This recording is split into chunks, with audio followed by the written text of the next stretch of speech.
الحمد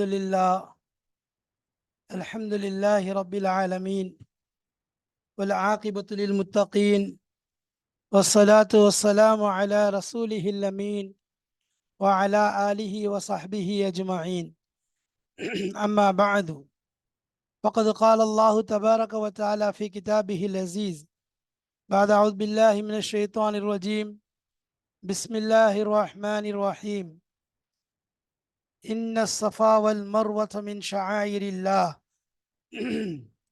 صدق الله مولانا العظيم.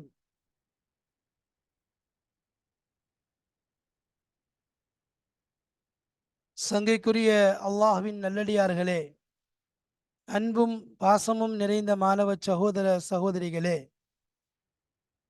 அல்லாஹுடைய அருளினால், அவனுடைய கிருபையினால் சஃபூத்து தஃபாசீர் என்ற கிதாபின் மூலமாக, என்ற விரிவுரை கிதாபின் மூலமாக நாம் சூரத்துல் பக்ராவுடைய ஆயத்துகளை மிக தெளிவாக விளக்கமாக நாம் படித்து வருகிறோம். அல்ஹம்துலில்லாஹ், இதுவரைக்கும் 157 ஆயத்துகளை கடந்து 158வது ஆயத்தை அடைந்திருக்கிறோம். இன்ன ஸஃபா வல் மர்வத மின் ஷஆயிரில்லாஹ் என்று ஆரம்பமாகி வலாஹும் யுல்லலூன் என்று முடியும் வரைக்கும் உள்ள ஆயத்துகளைத்தான் நாம் இப்பொழுது பார்க்க போகிறோம்.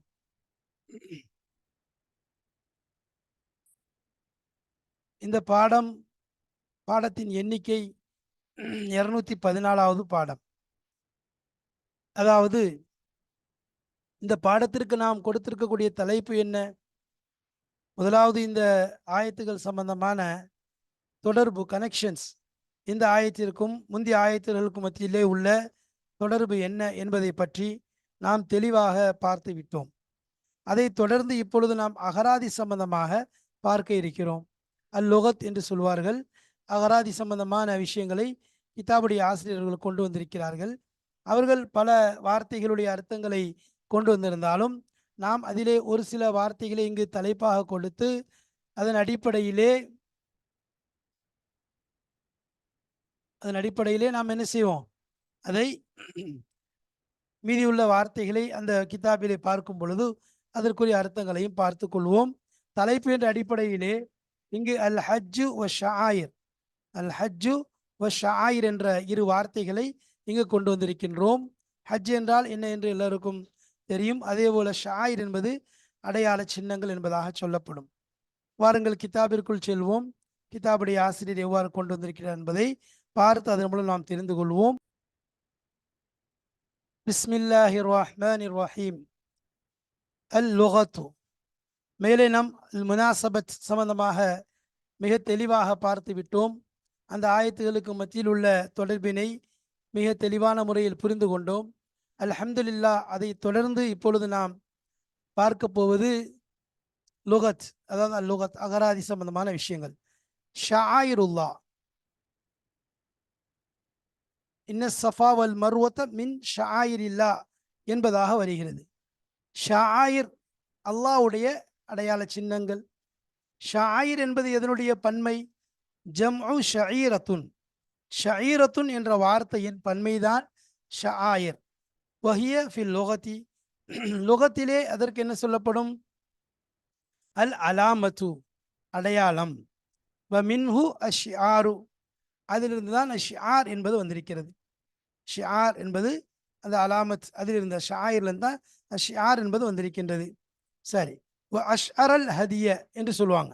வ அஷ்அரல் ஹதிய, அதாவது பொதுவாக ஹாஜிகள் என்ன செய்வாங்க? அஷ்அரல் ஹாஜு அல் புதுன, அதை என்ன செஞ்சாங்க? அடையாளமாக ஆக்கினார்கள் என்பதாக சொல்லுவாங்க. ஹதியை அடையாளமாக ஆக்கினார் அப்படின்னா என்ன? ஜஅல லஹு, அந்த ஹதியை ஆக்கினார், அலாமத்தன், அடையாளமாக ஆக்கினார், லியுஅரஃப பிஹா, அதை கொண்டு, அந்த அடையாளத்தின் மூலமாக அதை அறிந்து கொள்வதற்காக வேண்டி, அப்போ இது அவருடையது தான் என்பதை அறிந்து கொள்வதற்காக வேண்டி அடையாளமாக ஆக்கினார். அப்போ அஷ்அரல் ஹதியே என்பதாக சொல்லுவார்கள். சரி, இப்போ ஷஆயிர் அப்படின்னா என்ன? ஷஆயிர் என்று சொல்லும்.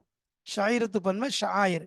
குல்லுமா தஅப்பதனல்லாஹு பிஹி, குல்லுமா தஅப்பதனல்லாஹு பிஹி, ஒவ்வொன்றும், மா எதை கொண்டு, தஅப்பதனல்லாஹு பிஹி, நாம் அல்லாஹுவை வணங்குகிறோமோ, பிஹி அதை கொண்டு. எதன் மூலம் அல்லாஹுவை நாம் வணங்குகிறோமோ அந்த ஒவ்வொன்றிற்கும் ஷாயிர் என்பதாக சொல்லப்படும். மின் உமூரி தீனி, மார்க்கத்தின் விஷயங்களிலிருந்து எதன் மூலம் அல்லாஹுவை நாம் வணங்கி கொண்டிருக்கின்றோமோ அந்த ஒவ்வொரு விஷயத்திற்கும் ஷாயிர் என்பதாக சொல்லப்படும். உதாரணம் தவாஃபி, தவாஃபின் மூலம் அல்லாஹ்வுடைய நெருக்கத்தை பெறுவதற்கு நாம் முயற்சிக்கிறோம். காபத்துல்லாவை வலம் வருவது தவாஃப். அந்த தவாஃபை கொண்டு என்ன நடக்குது? அதன் மூலம் ஒரு இபாதத், அல்லாஹ்விற்கு நாம் இபாதத் செய்யலாம். இல்லை தாப்பதா என்ற வார்த்தையை வச்சிருக்காங்க பார்த்தீங்களா? தாப்பதனா அப்படியே செய்யறது, கேள்வி கணக்கு அதெல்லாம் கேட்கறது கிடையாது. அப்போ தவாஃப் என்பது ஒரு இபாதத். அது எதற்கு செய்ய அல்லாஹ் செய்ய சொல்லியிருக்காங்க, ரசூல் ஸல்லல்லாஹு செஞ்சிருக்காங்க, செய்கிறோம். அப்போ தவாஃபை போன்று வஸ்ஸாயி, தவாஃபில் எல்லா தவாஃபும் அடங்கிடும். அஸ்ஸாயின்னா அதாவது சை ஓடுதல். இங்கிருந்து சஃபாலேருந்து மருவா, மருவாலேருந்து சஃபாக்கு 7 முறை ஓடுவோம். ஏன்னா ஹஜ்ரத் அன்னை ஆஜரா அலைஹிஸ்ஸலாத்து வஸ்ஸலாம் அவர்கள் ஓடினார்கள் என்பதற்காக வேண்டி. சரி, அதான், அதே போன்று அதான் சொல்லுதல். இது போன்ற நஹ்வினா என்னது, இது போன்ற அபு ஜிஹாத் இருக்குது, இது போன்ற பல விஷயங்கள் இருக்குது. அப்போ அதை கொண்டு அல்லாஹ்வுடைய வணக்கத்தை நாம் நிறைவேற்றுவோம். இதனுடைய விஷயங்களில் இருந்து அல்லாஹ்வுடைய வணக்கத்தை எதையெல்லாம் கொண்டு நிறைவேற்றுகின்றோமோ அந்த ஒவ்வொன்றிற்கும் ஷாயிர் என்பதாக சொல்லப்படும். சரி, ஹஜ்ஜுன், அப்போ ஃபமன் ஹஜ்ஜ அப்படின்னு வருது குரான்ல. இன்ன ஸஃபா வல் மர்வத மின் ஷாயிரில்லா ஃபமன் ஹஜ்ஜ அவி அத்தமர. அப்போ ஹஜ்ஜ அப்படின்னா என்ன? அல் ஹஜ்ஜு ஃபில் லுகத்தி, லுகத்தில் அகராதியில் ஹஜ் என்றால் என்ன? அல் கஸ்து நாடுதல். அல் கஸ்துனா நாடுதல், ஒரு விஷயத்தை நாட்டம் கொள்ளுதல். சரி, வஃபி ஷர்இ, ஷரியத்திலே மார்க்கத்திலே என்ன? மார்க்கத்தில் இஸ்லாஹ் அடிப்படையில், ஷரியத்துடைய அடிப்படையில் அல் ஹஜ் என்ப வார்த்தைக்குரிய அர்த்தம் என்ன? கஸ்துல் பைத்தில் அதீகி, பைத்துல் அதீக் காபத்துல்லாவை நாடுதல். பைத்துல் அதீக்னா காபத்துல்லாவை நாடுதல். லி அதாயில் மனாசிக்கி, அதாவது மனாசிக்னா மன்சக் பன்ம மனாசிக், கிரியைகளை நற்கிரியைகளை செய்வதற்காக வேண்டி. மினத் தவாஃபி, அதாவது ஹஜ்ஜுடைய கிரியைகளுக்கு தான் மனாசிக்குமாங்க. அவ ஹஜ்ஜுடைய கிரியைகளை செய்வதற்காக வேண்டி பைத்துல் அதீக்கை நாடுதலுக்கு பெயர் ஹஜ் என்பதாக சொல்லப்படும். மினத் தவாஃபி, மனாசிக்கில் எதெல்லாம் வருது? தவாஃப் வருது. தவாஃபில் இருந்து அஸ்ஸாயி, அதே போன்று தொங்கோட்டம், சாயிலிருந்து அதுபோன்று மற்ற இபாதத்துகள் என்னென்ன மனாசிக்கில் ஹஜ்ஜுகள் வருகிறதோ அந்த அனைத்தையும் செய்வதற்காக வேண்டி பைத்துல் அதீகை, அதாவது காபத்துல்லாவை நாடுவதற்கு ஹஜ் என்பதாக ஷரியத்திலே சொல்லப்படும். இஅ்தமரா அல் உம்ரத்து ஃபில் லுகத்தி, லுகத்தில் உம்ரா என்றால் என்ன? லுகத்தில் உம்ரா என்பதன் அர்த்தம் என்ன என்பது பார்க்க போறோம். அஸ்ஸியாரத்து, அஸ்ஸியாரத் என்றால் சந்தித்தல். சும்ம சார அலமன் லி ஜியாரத்தில் பைத்தி லின் நுசுக்கி. அப்போ ஜியாரத், உம்ரா என்றாலே ஜியாரத் என்ற பொருள் படுகிறது. சும்ம பிறகு அது சார மாறிவிட்டது, அலமன் அடையாளமாக, ஜியாரத்தில் பைத்தி, அதாவது காபத்துல்லாவை ஜியாரத் செய்வதற்கு அடையாளமாகவே ஆகிவிட்டது. லின் நுசுக்கி, நுசுக்கிற்காக வேண்டி. அப்போ இபாதத்திற்காக, வணக்கங்களுக்காக வேண்டி பைத்துல் காபத்துல்லாவை ஜியாரத் செய்வதற்குரிய அடையாளமாகவே அது மாறிவிட்டது. அப்போ ஆரம்பத்தில் ஜியாரத் என்பதாக அதுக்கு லொகவி பொருள் இருந்துச்சு. பின்பு அதை காபத்துல்லாவை நுசுக்கை பைத்துல்லாவை ஜியாரத் செய்வதற்காக வேண்டி அந்த பெயர் அப்படியே மாறிவிட்டது. சரி, ஜுனாஹுன் பலா ஜுனாஹ் அலைஹி ஐ யத்தவ்வஃப பிஹிமா என்பதாக வருது. அல் ஜுனாஹ் என்றால் என்ன? அல் மைலு சாயுதல், இலல் இஸ்மி ஒரு பாவத்தின் பக்கம் சாயுதல், பாவத்தின் பக்கம் சாயுதலுக்கு ஜுனாஹ் என்று சொல்லப்படும். வகீல சொல்லப்படுகிறது ஹுவல் இஸ்மு நஃப்ஸஹு, ஹுவல் இஸ்மு நஃப்ஸுஹு, அது என்னது? அது ஒரு பாவம், அது அதற்கே ஜுனாஹ் என்றாலே பாவம் என்றே சொல்லப்படும். பாவத்தின் பக்கம் சாயுதலுங்கிறது இல்லை, அதாவது பாவத்திற்கே ஜுனாஹ் என்று தான் சொல்லப்படும். இஸ்மு நஃப்ஸஹுனா அதற்கே, அந்த இஸ்மு அந்த பாவத்திற்கே ஜுனாஹ் என்ற வார்த்தை தான் சொல்லப்படும். சும்மிய பிஹி, அதை கொண்டுதான் சொல்லப்பட்டுச்சு. லிஅன்னஹு மைலுன் இலல் பாத்திலி, ஏன்னா அது எனது பாத்திலின் பக்கம் சாயக்கூடியதாக இருப்பதனால் அதற்கு அவ்வாறு பெயர் சூட்டப்பட்டிருக்கிறது. யுகாலு சொல்லப்படுகிறது ஜனஹ இலா கதா, இதன் பக்கம் அவன் சென்றான், சாய்ந்தான். இதா மால, அதன் பக்கம் அவன் சாய்ந்தால் ஜனஹ இலா கதா என்பதாக சொல்லப்படும். கால இப்னுல் அசீர், இப்னுல் அசீர் ரஹமத்துல்லாஹி அலைஹி அவங்க சொல்றாங்க, ஐனமா வரத, எங்கெல்லாம் இது வருகிறதோ, இந்த ஜுனாஹ் என்ற வார்த்தை வருகிறதோ, ஃபமஅனாஹு, அதனுடைய பொருள் என்ன வருகிறது? அல் இஸ்மு, பாவம், வல் மைலு, சாய்தல்.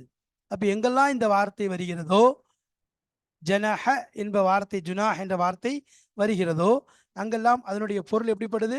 அல் இஸ்மு, பாவம், வல் மைலு, சாய்தல் என்பதாகத்தான் அதற்கு பொருள் கொள்ளப்படுகிறது. சரி.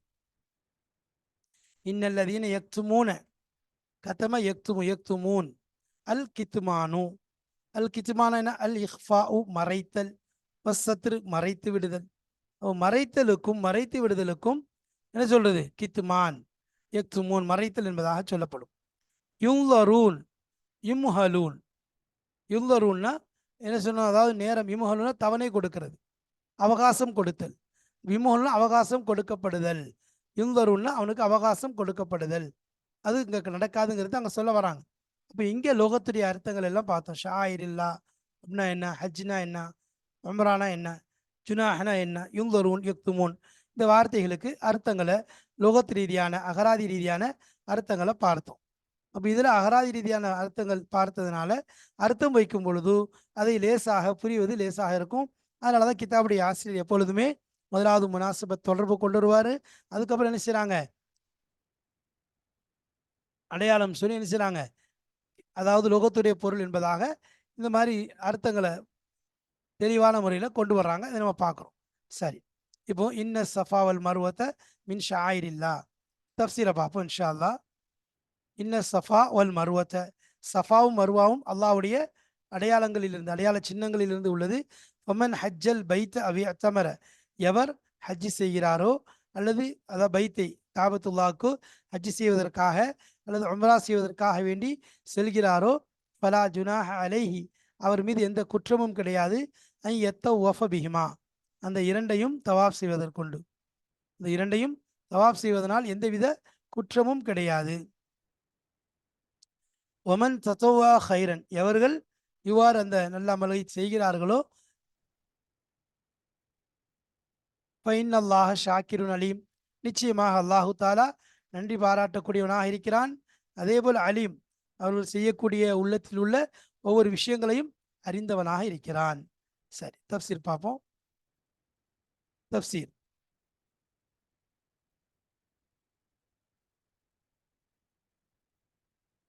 பிஸ்மில்லாஹிர் ரஹ்மானிர் ரஹீம். இன்ன சஃபா, இன்ன சஃபா வல் மருவத்த, நிச்சயமாக சஃபா மலையும் மருவா மலையும், சஃபா மலையும் மருவா மலையும், இஸ்முல் லி ஜபலைனி பி மக்ரபத்தி மினல் பைத்தில் மஸ்ஜிதில் ஹராம், பி பைத்தில் ஹராம், பி மக்ரபத்தின், பைத்துல் ஹராமுக்கு அருகாமையில் இருக்கக்கூடிய இரு மலைகளுடைய பெயர்கள் தான் சஃபா மருவா. பைத்துல்லாக்கு அருகாமையில் இருக்கும். பைத்துல்லா அங்கே இருக்குன்னு சொன்னால் அங்கேருந்து கொஞ்சம் தூரத்தில் சஃபா மருவா. சஃபா மருவாலிருந்து பைத்துல்லாவை அப்படியே பார்க்கலாம். ஏன்னா அங்கே சை செய்ய ஆரம்பிக்கும் போது, சஃபாலிருந்து சை செய்ய ஆரம்பிக்கும் பொழுது முதல்ல என்ன செய்வோம்? அந்த மலையை, அந்த காபத்துல்லாவை பார்த்து அந்த ஒரு சின்ன ஒரு கையை காமிச்சு தான் என்ன செய்வோம்? ஆரம்பிப்போம். அப்போ சஃபா அப்படிங்கிறது பொதுவாக சஃபாத், அதாவது அதுக்கு வந்து பொதுவாக நல்ல ஸ்ட்ராங்கான கல்லுக்கு சொல்லப்படும். நல்லா ஸ்ட்ராங்கான கல், அதாவது எப்படி சொல்றது, உறுதியான கல், சுத்தமானது. மருவானாலும் அதுவும் ஒரு கல் தான், அதுவும் ஒரு கல் தான். சரி, அப்போ இந்த இடத்துல அதுக்கு மலைக்கு சொல்றது, மலைக்கு அருகாமல், இந்த பைத்துல் ஹராமுக்கு அருகாமல் இருக்கக்கூடிய மலைக்கு சொல்றது. சரி, மின் ஷாயிரில்லா, அல்லாஹுடைய அத்தாட்சிகளிலிருந்து, அதாவது அடையாளங்களிலிருந்து உள்ளவையாகும். ஐ அதாவது மின் அலாமி தீனிஹி, அவனுடைய தீனின் அடையாளமாக இருக்கிறது, அடையாளங்களாக. மனாசிக்கஹு, இன்னும் அதனுடைய வணக்க, அதாவது நற்கிரியைகள் செய்யக்கூடிய இடங்களாக இருக்கிறது. அல்லத்தி, எப்படிப்பட்டது? தஅப்பதன் அல்லாஹு பிஹா, அதை கொண்டு நாம் என்ன செய்கிறோம்? அல்லாஹுவை வணங்குகிறோம். அதன் மூலம் என்ன செய்கிறோம்? அல்லாஹ்வை நாம் வணங்குகிறோம். ஃபமன் ஹஜ்ஜல் பைத்த, எவர் ஹஜ்ஜி செய்கிறாரோ, பைத்தை காபத்துல்லாவை ஹஜ்ஜி செய்வதற்காக நாடுகிறாரோ, அவு இஅ்தமர அல்லது உம்ரா செய்வதற்காக நாடுகிறாரோ, ஐ மன் கசத பைத்தல்லாஹி, எவர் பைத்துல்லாவை நாடினாரோ, லில் ஹஜ்ஜி ஹஜ்ஜிக்காக ஹஜ்ஜி செய்வதற்காக, அவு அல்லது கசதஹு லி ஜியாரத்தி, அல்லது ஜியாரத்திற்காக வேண்டி, ஜியாரத் என்றால் ஜியாரத்துக்கு போலாதா உம்ரா இந்த மாதிரி இருக்கான், பியஹதின் நுசுகைனி, அதாவது ஜியாரத்து நம்ம சொன்னோம், ஜியாரத்தினாலே உம்ரா என்ற பொருள் என்பதாக அங்கே பார்த்தோம். அதுக்காக தான் சொன்னோம், இந்த லோகத்தில் உள்ள விஷயங்களை லோகத்தில் சொல்லும் பொழுது நன்றாக கவனித்து கொள்ள வேண்டும். பாருங்க, இங்கே ஜியாரத் என்பதாக சொல்கிறாங்க. ஜியாரத் என்றால் நம்ம என்ன செய்ய குழம்பிடக்கூடாது. அங்கே ஜியாரத் என்பதற்கு அழகான அர்த்தம் சொன்னாங்க. ஜியாரத் என்றால் உம்ராவுடைய லொகவி பொருளாக தான் நாளடைவில் காபத்துல்லாவை நுசுக் செய்கிறதுக்காக வேண்டி வர்றதுனால அதுக்கு அப்படியே பேராயிடுச்சு உம்ராவிற்கே ஜியாரத்துன்னு சொல்லி. அப்போ ஹதின் நுசுக்கைன், இரண்டு நுஸ்குகளில் ஒன்று கொண்டு, அதாவது அல் ஹஜ்ஜி அவில் உம்ரா, ஹஜ்ஜியோ உம்ராவோ இரண்டு இபாதத்துகளில் ஒன்றை கொண்டு நாடுவது, ஒன்றை கொண்டு நாடுவதற்கு சொல்லப்படும். சரி, அது ஹஜ்ஜை நாடினாலும் சரி உம்ராவை நாடினாலும் சரி, இதுக்கு ரெண்டுக்குமே நினைச்சப்படும், இதுக்கு சொல்லப்படும். சரி,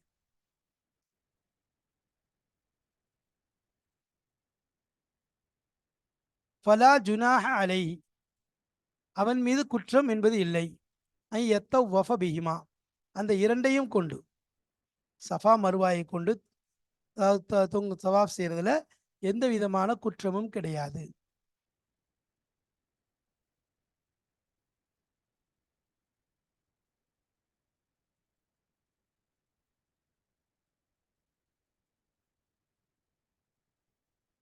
அதாவது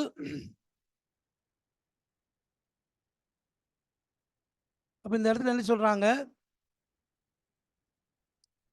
அப்போ எத்தவ்வஃப பிஹிமா, அதை கொண்டு தவாப் செய்யறதுனால எந்தவித குற்றமும் கிடையாது.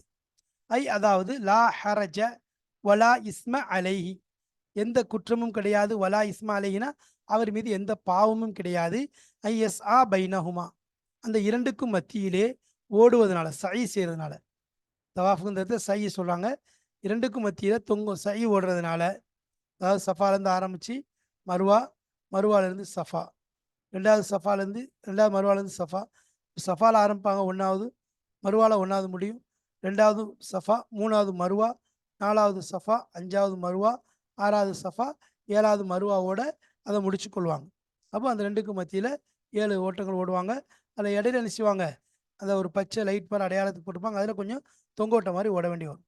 அப்போ லா ஹரஜ வலா இஸ்மா அலைஹி, அப்போ எந்தவித குற்றமும் கிடையாது, எந்தவித பாவமும் கிடையாது. ஐஎஸ் ஆ பைனஹுமா, அந்த ரெண்டுக்கும் மத்தியில் ஓடுவதன் காரணமாக. ஃபைதா கானல் முஷ்ரிக்கூன, முஷ்ரிக்கீன்கள் ஆகியிருந்தார்கள், எஸ் அவுன பைனஹுமா, அந்த இரண்டுக்கும் மத்தியிலே ஓடக்கூடியவர்களாக இருந்தார்கள், சஃபா மருவாக்கு மத்தியில் ஓடக்கூடியவர்களாக இருந்தார்கள். ஒயத்தமஸ்ஸஹூன பில் அஸ்னாமி, அப்போ அவருடைய சிலைகளை கொண்டு தடவக்கூடியவர்களாக தொடக்கூடியவர்களாக இருந்தார்கள். தமஸ்ஸஹனா அப்படி தடவிட்டே போவாங்க. ஃபஸ் அவு அன்தும் லில்லாஹி ரப்பில் ஆலமீன், நீங்கள் என்ன செய்யுங்க, ஓடுங்கள், நீங்கள் ஓடுங்கள், லில்லாஹி ரப்பில் ஆலமீன், உலகத்தார்களின் பரிபாலிப்பவனான அல்லாவிற்காக வேண்டி நீங்கள் ஓடிக்கொண்டே இருங்கள். அப்போ அந்த சையை நீங்கள் செய்யுங்கள் என்பதாக சொல்லப்படுது. வலா தத்ருக்கு தவாஃப பைனஹுமா, அந்த இரண்டுக்கும் மத்தியிலே தவாஃப் செய்வதை நீங்கள் விட்டு விடாதீர்கள். ஏன், ஹஷியத்த தஷப்புஹி பில் முஷ்ரிக்கீன், முஷ்ரிக்கீன்களுக்கு ஒப்பான ஒரு செயலாக இருக்கின்றதே என்ற பயத்தின் காரணமாக அந்த இரண்டுக்கும் மத்தியிலே தவாஃப் செய்வதை நீங்கள் விட்டு விடாதீர்கள். வலா தத்ருக்கு தவாஃபனா, தவாஃபை நீங்கள் விட்டு விடாதீர்கள், பைனஹுமா, அந்த இரண்டுக்கும் மத்தியிலே, ஹஷியத்த தஷப்புஹி பில் முஷ்ரிக்கீன், முஷ்ரிக்கீன்களை கொண்டு, முஷ்ரிக்கீன்களை கொண்டு தஷப்புஹ் ஆகிறதே, ஒப்பாகிறதே என்ற பயத்தினால் அந்த இரண்டுக்கும் மத்தியிலே தவாஃப் செய்வதை நீங்கள் விட்டு விடாதீர்கள் என்பதாக சொல்லப்படுகிறது. சரி, அப்போ ஆயிஷா ரலியல்லாஹு அன்ஹா ரிவாயத்து வருது, இந்த ஆயத்து இறங்குச்சு. அப்போ அதில் உருவா கேட்குறாங்க, நான் கேட்டேன், வல்லாஹி என்ன, இப்போ யார் மீதும் எந்த குற்றம் இல்லையா தவாஃப் அதை செய்யாமல் இருக்கிறதுனால என்பதாக கேட்டேன். இப்போ ஆயிஷா தான் சொன்னாங்க, என்னுடைய சகோதரி மகனே, அதில் வந்து என்னது, நல்லா பாரு, அதில் தவாஃப் செய்யாமல் இருப்பது எந்த குற்றமும் கிடையாதுன்னு இல்லை. ஜுனா அலி அல்லாஹ் எத்தோ என்றாலும் என்னது அல்லாஹு தாலா அன்சாரிகள் விஷயத்தில் அன்சாரி என்ன செய்வாங்க, இதுக்கு முன்னாடி அது பக்கம் என்ன செய்வாங்க, அப்படி சுற்றுவாங்க. அதாவது தாகிய அந்த சிலைகளுக்காக வேண்டி அவங்க சுற்றுவாங்க. அப்போ என்ன அதை வணங்கக்கூடியவங்களா இருந்தாங்க. அப்போ அதனால அவங்களுக்கு ஒரு நெருடல் இருந்துச்சு. நம்ம முன்னாடி சிலைகளை சுற்றி கொண்டு இருந்தோம், சிலைகளை தொட்டு கொண்டு போயிட்டு இருப்போமே, இப்போ அதே மாதிரி இந்த இடத்துல தவாப் செய்ய வேண்டியது வருதே என்று ஒரு யோசனை அவர்களுக்கு உறுத்தி கொண்டே இருந்துச்சு. அப்போ அதனால அவங்க தவாப் செய்யறத யோசனையா நினைச்சாங்க, பயந்தாங்க. இப்போ அதை பற்றி ரசூலுல்லாஹி ஸல்லல்லாஹு அலைஹி வஸல்லம் அவங்கள்ட்ட கேட்டாங்க, யார சொல்லலாம், நாங்கள் வந்து எங்களுக்கு ஒரு சின்ன ஒரு நெருடல் ஏற்படுது சஃபா மருவால சுற்றுறதுல தவாப் செய்கிறதுல. ஜாஹிலியத்தில் நாங்கள் செய்து கொண்டிருந்தோம் அப்படின்னு சொல்லி ஜாஹிலியத்தில் இப்படி நாங்கள் என்ன செய்வோம், அதுக்கு மத்தியில் ஓடிக்கொண்டிருந்தோம், சிலைகள் தொட்டுட்டு ஓடுவோம். அதனால் அப்போ செஞ்சு கொண்டிருந்ததுனால இப்போ எங்களுக்கு இந்த மாதிரி செய்கிறதுல ஒரு சின்ன ஒரு நெருடல், ஒரு மனதுக்கு ஒரு சங்கடம் மாதிரி ஏற்படுது என்று சொன்ன உடனே அல்லாஹுத்துல இறக்கி வச்சான், இன்ன சஃபா வல் மருவத்தை மின் ஷாயிரில்லா, அல்லாஹ்வுடைய அடையாளத்தில் சம்பந்தப்பட்டது, அதில் தவாப் செய்கிறதுனால எந்தவித குற்றமும் கிடையாது அப்படின்னு சொல்லி சொன்ன உடனே ரசூலுல்லாஹி ஸல்லல்லாஹு அலைஹி வஸல்லம் அவங்க அந்த ரெண்டுக்கும் மத்தியில் ஓடுறத சுன்னத்தாக்கி வச்சுட்டாங்க. அதே மாதிரி யாரும் என்ன செய்யக்கூடாது, அதை விடக்கூடாது என்பதாகவும் சொன்னாங்க. அதை விட்டுவிடக்கூடாது, செய்கிறத யாரும் என்ன செய்யக்கூடாது, விட்டுறக்கூடாது என்றதா. அதான் என்னது, ஜாகிலியத்தில் நாங்கள் செஞ்சு கொண்டு இருந்தோம், அது இஸ்லாம் வந்ததுக்கு பிறகு நாங்கள் பற்றி பிடித்து கொண்டோம். இது இந்த சஃபா சை ஓடுறத ஜாலத்திலையும் ஜாலியா காலத்தில் செய்து கொண்டிருந்தோம், இஸ்லாம் வந்ததற்கு பின்பாகவும் அதை நாங்கள் பற்றி பிடித்து கொண்டோம் என்பதாக சஹாபாக்கள் சொல்றதை பார்க்கணும். சரி,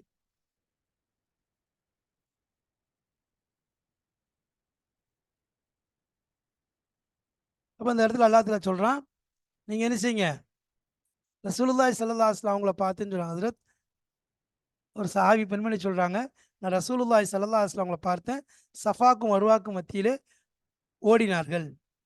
மக்கள் அவங்களுக்கு முன்னாடி என்ன போயிட்டு கொண்டு இருந்தாங்க, அதே மாதிரி சிலர் அவங்களுக்கு பின்னாடி போயிட்டு இருந்தாங்க, அவங்களுக்கு பின்னாடியும் போய் கொண்டு இருந்தாங்க. அவங்க ஓடிட்டு இருந்தாங்க. எந்த அளவுக்கு கொஞ்சம்னா, அவங்களுடைய வேகமாக ஓடுறதுனால அவங்களுடைய ருக்குபத், அவங்களுடைய காலில் வந்து என்னது, வேகமாக ஓடுறதுனால என்னது, அந்த கையில் என்ன செய்யும், விலகி விலகி போகிறதுல நான் நபி அவர்களுடைய முட்டிக்காலை நான் பார்த்தேன். அவங்க சொல்லிட்டே நபி சொல்லிட்டே ஓடினாங்க, இஸ் அவு இஸ் அவு, ஓடுங்கள் ஓடுங்கள், ஃபைன் அல்லாஹ கத்தப அலைக்கும் சாய, அல்லாஹ் உங்கள் மீது சாயை எழுதி வச்சிருக்கான், சாயை உங்கள் மீது சாய் செய்வதை ஆக்கியிருக்கின்றான், செய்யுங்க செய்யுங்க என்பதாக ஹஜ்ரத் ரசூலுல்லாஹி ஸல்லல்லாஹு அலைஹி வஸல்லம் அவங்க சொல்லிக்கொண்டே ஓடினார்கள் என்பதாக வருகிறது. அப்போ இந்த அளவுக்கு என்னது, சையுடைய விஷயத்தில் ரசூல் ஸல்லல்லாஹு அலைஹி சொன்னாங்க. அப்போ நீங்கள் முஷ்ரிக்கின்களுக்கு ஒப்பாக இருக்குமே என்ற பயத்தின் காரணமாக அதை விட்டு விடாதீர்கள் என்பதாக இந்த இடத்தில் சொல்லப்படுது. வமன் தத்தவா ஹைரன், எவர்கள் நலவை செய்கிறார்களோ, அப்போ அதிகமாக என்னது செஞ்சான்னு சொன்னால் என்னது, அதிகமாக செஞ்சாலும் அது என்னது சிறந்தது தான். இப்போ யார் ஃபமன் தத்தவா ஹைரன், மன் தத்தவா பில் ஹஜ்ஜி வல் உம்ரத்தி, ஹஜ்ஜிலையும் உம்ராவிலையும் யார் செய்கிறார்களோ, பாத கலாய் ஹஜ்ஜத்தியில் மஃப்ரூதத்தி அலையா, அவர் மீது எது கடமையாக்கப்பட்டதோ அந்த ஹஜ்ஜை அவர் பரிபூர்ணமாக முடித்ததற்கு பின்பாக, ஹஜ்ஜுடைய கிரியெல்லாம் முடிச்சிட்டார், முடிச்சதுக்கு பின்பாக அவர் என்ன செய்கிறாரு, அதற்கு பிறகு என்ன செய்கிறாரு, அதிகப்படியாக செய்கிறார், அதிகப்படியாக செய்கிறார் அப்படின்னு சொன்னால், அவளது ஃபால ஹைரன் ஃபரதன், ஃபரதான விஷயம், ஃபால ஹைரன் அதாவது ஃபரதான ஹைரையே என்ன செய்கிறாரு, ஹைர செய்கிறார் ஃபரதன், அதாவது ஃபால ஹைரன் அடுத்து சிறந்தது செய்கிறாரு, அது ஃபரதாக இருக்கட்டும் அல்லது நஃபிலாக இருக்கட்டும். அப்போ இது செய்தால் என்னது, அதற்குரிய கூலி அவங்களுக்கு இருக்கு. அப்போ அதிகமாக செஞ்சாலும் என்னது, எல்லா இபாதத்துலையும் பொதுவாக தத்தவுங்கிறது இருக்கு, நோன்புல இருக்குது, இபாதத்தில் இருக்குது, நஃபில் இருக்குது, எல்லாத்துலையும் தத்தவுங்கிறது எல்லாத்துலேயுமே இருக்கு. அதனால என்னது, தத்தவு செய்கிறது, தத்தவா ஹைரன், அது தத்தவு செய்கிறது சிறந்ததாக இருக்குது. அது நஃபிலாக இருந்தாலும் ஃபரதாக இருந்தாலும் நலவு செய்கிறதுங்கிறது பால ஹைரன், அது சிறந்தது செய்கிறது, அது நலவு ஃபரதோ சுன்னத்தோ செய்கிறதுல என்ன இருக்குது, சிறப்பு இருக்குது. ஃபைன் அல்லாஹ், நிச்சயமாக அல்லா தலா ஷாக்கிருன் அலீம், அதாவது நன்றி பாராட்டக்கூடியவனா, நன்றி பாராட்டக்கூடியவனா இருக்கிறான், அலீம் மிக அறிந்தவனாகவும் இருக்கிறான். அவன் எதுவுமே எனது தப்பித்து விட முடியாது. அதாவது இன்னஹு சுபஹானஹு, அல்லாஹு தாலா ஷாக்கிருன், அவனுக்கு நன்றி பாராட்டக்கூடியவனாக இருக்கிறான். ஷாக்கிருன் லஹு தாத்தஹு, அதாவது ஷாக்கிருன் லஹு, நன்றி பாராட்டக்கூடியவனாக இருக்கிறான். லஹு, அவனுக்கு, தாத்தஹு, அவனுடைய தாத்திற்காக வேண்டி. யார் அவனுக்கு அவனுக்கு வழிபடுகிறார்களோ அவர்களுக்கு எல்லாம் என்ன செய்யறான், நன்றி பாராட்டக்கூடியவன். அவனுக்கு என்னது, அதிகமாக கூலி கொடுக்கக்கூடியவன், நன்றி பாராட்டக்கூடியவனா இருக்கு. அவனுக்கு என்ன செய்யறான், அல்லாஹ் அவனுக்கு ஊக்கம் கொடுக்குறான், நன்றி பாராட்டுறான், அவன் செஞ்சதை சிறப்பாக்குறான். அப்போ முஜாசிஹி அலைஹி, அதன் மீது அவனுக்கு கூலி கொடுப்பவன் ஹைரல் ஜஸா. அப்போ ஜஸாக்கள், கூலியில் மிகச்சிறந்த கூலியை அல்லாஹ் கொடுக்கக்கூடியவனா இருக்கின்றான் அவனுடைய செயல்பாட்டின் மீது. சரி, அப்போ அல்லாஹ் என்ன செய்யறான், ஷாக்கிரா இருக்கான். ஒன்று என்னது ஷாக்கினா, அவனுடைய வழிபாட்டுக்கு என்ன செய்யறான், அல்லாஹ் ஆர்வம் ஊட்டுறான், ஊக்கம் ஊட்டுறான், அவனுக்கு அதிகப்படுத்தி கொடுக்குறான், நன்றி செலுத்துறான், நன்றி பாராட்டுறான். அதே மாதிரி ஜஸா, அவனுக்கு வந்து என்னது, கூலி, அவனுக்கு அவன் செஞ்ச அமலுக்கு நல்ல கூலியை கொடுக்கக்கூடியவனா இருக்கிறான். லி அன்னஹு, என்றால் அல்லாஹ் அலீமுன், அறிந்தவனாக இருக்கிறான். பிகுல்லி மா யஸ்துரு, எந்த ஒன்று வெளியாகிறதோ, மின் ஐபாதிஹி, அவனுடைய அடியார்களிடமிருந்து எந்த விதமான விஷயங்கள் வெளியானாலும் சரி, மின்னல் அமாலி, அமல்களிலிருந்து, நல்லமல்களிலிருந்து, அவனுடைய அடியாரிடமிருந்து எவைகளெல்லாம் வெளியாகின்றதோ ஒவ்வொன்றையும் அல்லாஹ் அறியக்கூடியவனாக இருக்கிறான். ஃபலா யுதீஉ இந்தஹு அஜ்ருல் ஆமிலீன். ஃபலா யுதீஉ, வீணாகாது. இல்லை ஃபலா யதீஉ இந்தஹுன்னு சொல்லலாம். லா யதீஉ, வீணாகாது அவனிடம், இந்த அல்லாவிடத்தில் வீணாகவே ஆகாது. அஜ்ருல் முஹ்சினீன், நல்லோர்கள் உபகாரிகளுடைய கூலி ஒருபோதும் அல்லாவிடத்தில் வீணாகாது. அப்போ அல்லாஹு தாலா செய்யக்கூடிய எல்லா அமலுக்கும் கூலி கொடுக்கக்கூடியவன், யாருடைய கூலியும் எப்பொழுதும் வீணாக்க மாட்டான். ஒரு மிஸ்கால ஹப்பத்தி மின் ஹர்தலின், ஒரு சின்ன இதாக இருந்தாலும் அதையும் அல்லாஹ் கொண்டு வருவான். வமைய அமல் மிஸ்கால தர்றத்தின் ஹைர ஏரா, சின்ன அளவு செஞ்சாலும் அதையும் கொடுப்பான். இப்போ அதான் அங்கே சொல்கிறாங்க, அல்லாஹு தாலா அவன் செய்யக்கூடிய விஷயத்துக்கு நன்றி பாராட்டக்கூடியவன், இன்னும் அவன் செய்யக்கூடிய விஷயங்களை நன்கு அறிந்தவனாக இருக்கிறான். இப்போ அதனால என்னது, இந்த தவாஃப் சயி செய்யறதுங்கிறது தாராளமாக செய்யுங்கள். காஃபிர்கள் செய்தார்கள், அல்லது நம்ம முஸ்லிம்களாக இருக்கும்போது செய்தமே என்ற அந்த தஷபு அமல் வர வேண்டாம். அல்லாஹ்வுடைய கட்டளை, அதை செய்து கொள்ளுங்கள் என்பதாக இந்த இடத்துல என்னது, அல்லாஹு தாலா சொல்லி காட்டுகின்றான். எனவே அல்லாஹ்வுடைய அமல்களிலே எதிலையுமே எந்த விதமான சரியான ஆதாரங்கள் சரியான முறையில் நபியின் மூலம் வந்துவிட்டால் அதில் சந்தேகப்படுறதோ அல்லது யோசிக்கிறதோ என்பது இருக்கவே கூடாது என்பது இதன் மூலம் நமக்கு தெரிகிறது. அல்லாஹு தாலா அவனால் ஏவப்பட்ட ஒவ்வொரு அமல்களையும் சரியாக செய்வதற்குரிய பாக்கியத்தை தருவானாக. அவனுடைய ஷாயிர்கள், அடையாள சின்னங்களை மதிக்கக்கூடிய, கண்ணியப்படுத்தக்கூடிய பாக்கியத்தை தந்தருவானாக. அதேபோல் அல்லாஹு தாலா எல்லா அமல்களிலேயும் நாம் அவன் விரும்பியதை விட அவன் விருப்பத்திற்கேற்ப அதிகம் செய்யக்கூடிய பாக்கியத்தை தந்து அருள் புரிவானாக. வாஹிர் தாவானா அனில் அல்ஹம்துலில்லாஹி ரப்பில் ஆலமீன். அஸ்ஸலாமு அலைக்கும் வரஹ்மத்துல்லாஹி வபரகாத்துஹு.